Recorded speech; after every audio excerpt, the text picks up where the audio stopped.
The candles flickered atop the massive birthday cake as she rolled it into the dining hall. But what happened next made the entire room fall silent. Forks mid-air, phones dropping to the floor. The Bramble and Birch was the kind of high-end restaurant where birthdays meant velvet booths, candlelight, and cakes that cost more than rent. On this Friday evening, a private dining room had been reserved for a surprise party.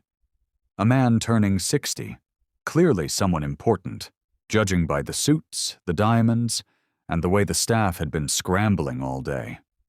Amara, a 24-year-old waitress with a quiet demeanor and observant eyes, had been tasked with delivering the showstopper. A 3-tiered birthday cake with golden sugar roses, a custom edible portrait, and 60 flickering candles. She had no idea the cake wasn't the only surprise waiting in that room. "All right," her manager whispered near the kitchen door. "Lights dimmed, everyone's ready. Just wheel it out slow and steady, Amara, and smile. Big tip potential on this one." Amara nodded, pushing the trolley. The weight of the cake made her fingers ache, but she kept her shoulders straight, her pace measured. The double doors swung open. "Happy birthday to—" Before the guests could finish, a shrill gasp cut the air. It came from an older woman in a pearl necklace near the back of the room. Her face turned white. The man of honor standing front and center went stiff. The edible portrait on the cake. It wasn't of him. It was a woman. Young, beautiful, and very, very familiar to several people in that room. The entire party froze. "That's not—" the man started, stepping forward, his voice cracking. Suddenly, another voice echoed from the doorway. A woman, mid-30s, sharp suit, steely eyes, walked into the room, holding a phone in one hand and a folded envelope in the other. "That's me," she said. All eyes turned to her. The woman on the cake. The woman not invited. And in that moment, as Amara stood frozen behind the cake trolley, she realized she had wheeled in not just dessert, but a decades-old secret. For a few eternal seconds, no one moved. The woman from the doorway slowly approached the cake, her heels clicking against the hardwood floor. She stopped right next to Amara, who instinctively stepped back, her heart pounding. The tension in the room was thick enough to slice with a butter knife. The birthday man, Harold Whitman, a well-known local investor and philanthropist, stood frozen in place. His smile had vanished, replaced by a pale grimace. "Monica," he muttered, voice barely audible. "Hello, Harold," the woman said, holding his gaze. "You didn't expect me, did you? But you should have. After all, we share something more important than a birthday cake." Gasps fluttered around the room. Monica held up the envelope and slowly unfolded a photograph. It was old, slightly faded, but unmistakable. A young Monica, barely 19, holding a newborn in her arms. The baby's hospital bracelet was visible. And so was the name. Elliot Harold Whitman. Harold's mouth opened, then closed. His wife clutched his arm. "What is she saying, Harold? Who is this? What is this?" Monica didn't flinch. 25 years ago, he promised to support us. Then he vanished, changed numbers, moved cities. I didn't want to come. But your son found out who his father was, and he wanted the truth. So I gave it to him. And we thought, what better day to tell the world than on your birthday? Whispers turned into hushed murmurs. Cameras were slowly, nervously raised. One of the guests, likely from the press, began recording discreetly. "Wait, this isn't the place." Harold tried to interject, but his voice cracked, brittle. Monica's eyes gleamed, not with vengeance but resolve. "You built this empire while pretending we didn't exist. But Elliot's grown into a better man than you'll ever be. He's outside, waiting." The doors opened again. A tall young man stepped in. Dark curls, piercing eyes, the mirror of Harold at 25. He wasn't dressed like the others, No tux, no cufflinks, just jeans, a navy sweater, and a quiet confidence. A few guests gasped audibly. The resemblance was undeniable. Harold staggered back a step, and his wife dropped his arm. "Dad," Elliot said, the word calm but laced with sting.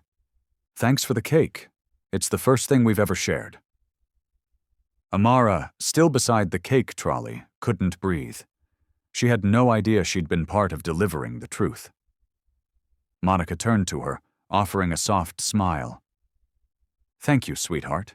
You didn't know, but you helped give my son his moment." With that, Monica and Elliot turned to leave. The room didn't stop them. As the doors swung shut behind them, Harold collapsed into his seat, sweat glistening on his brow. His birthday had turned into a reckoning. And Amara? She quietly backed out of the room, heart pounding, never having imagined that one cake would blow open a storm of secrets. Amara stepped into the corridor outside the ballroom, the murmurs and gasps behind her still echoing in her ears. Her fingers were trembling slightly, the scent of frosting and tension still clinging to her apron. She had rolled in what she thought was just another birthday cake. Instead, she'd become the messenger of a family's buried truth, and it had shaken the room to its core.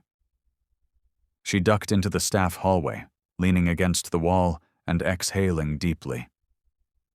"Amara!" It was Jordan, the floor manager.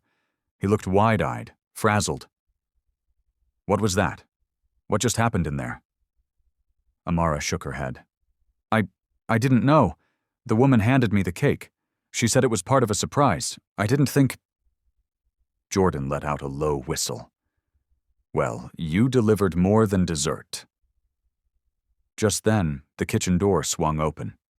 To her surprise, Elliot, the young man from the ballroom, walked in, followed closely by Monica. Amara straightened, unsure what to say. But Elliot approached her with a warm, genuine smile. "I wanted to say thank you," he said. "I know you were just doing your job, but you gave me something I've waited years for, my voice." Amara blinked. I didn't mean to get involved." Monica stepped forward, placing a kind hand on Amara's arm. "Sometimes the universe picks people who least expect it. You handled it with grace." Elliot reached into his pocket and pulled out a small card. "I'm not just here for drama. I've been working on a project, something I believe can help people like my mom, like you. I'm starting a non-profit that gives scholarships and job mentorship to women working in service roles." Amara stared at the card. "Whitman Legacy Initiative." Elliot continued. "I saw how poised you were in that moment, how calm. If you ever want a new path, something beyond trays and table numbers, reach out. We could use someone like you." Before Amara could respond, they were already turning to leave. As the door shut behind them, Jordan turned to her, stunned. "Did he just offer you a job?" Amara was too stunned to answer. She looked down at the card in her hand, the elegant font shimmering under the hallway light. Outside, the hotel was beginning to buzz with stories and headlines. Illegitimate son crashes wealthy businessman's birthday. But inside, all Amara could think about was that card. That name. She had come into work that day for another shift. She had no idea she'd walk out with the possibility of a new life. The next morning, the hotel was alive with whispers. News vans lined the street outside, staff huddled in corners, phones buzzing with headlines.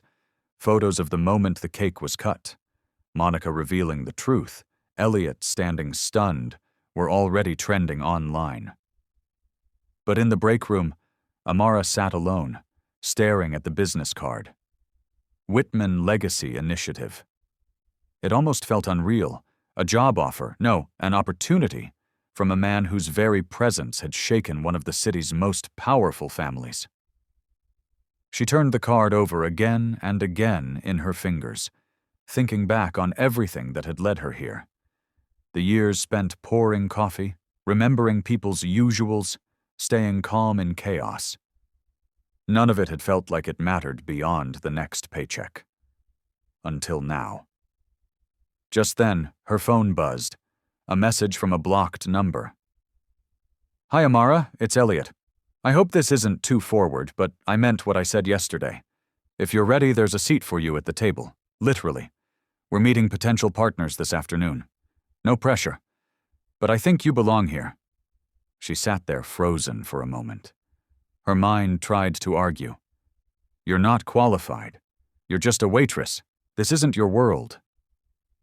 But another voice, soft, quiet, spoke up. Maybe it could be. Amara stood. Her reflection in the microwave door looked different today. More sure. She walked to her locker, peeled off the apron that had been part of her uniform for years, and carefully folded it. She slid the card into her purse and grabbed her coat. As she stepped out into the sunlight, a warm breeze rustled through the air. The city was still noisy, chaotic, but for the first time in a long time, it didn't feel overwhelming.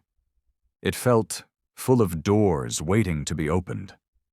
3 months later, at a sleek, glass-walled office in the heart of downtown, Amara stood before a room of investors and social entrepreneurs.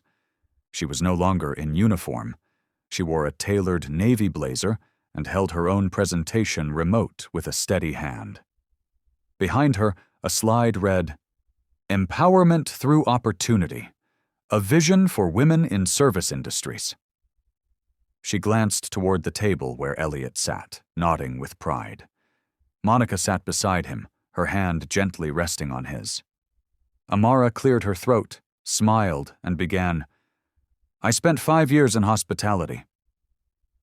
And I learned something you won't find in business books: resilience, empathy, and the power of being underestimated." The room leaned in. "I'm not here because I climbed a ladder," she said. "I'm here because someone turned around, reached down, and pulled me up. And now, I'm building the next set of hands that will do the same." Applause filled the room. Amara smiled. From waitress to changemaker, all because she rolled out a cake and found her own voice in the process.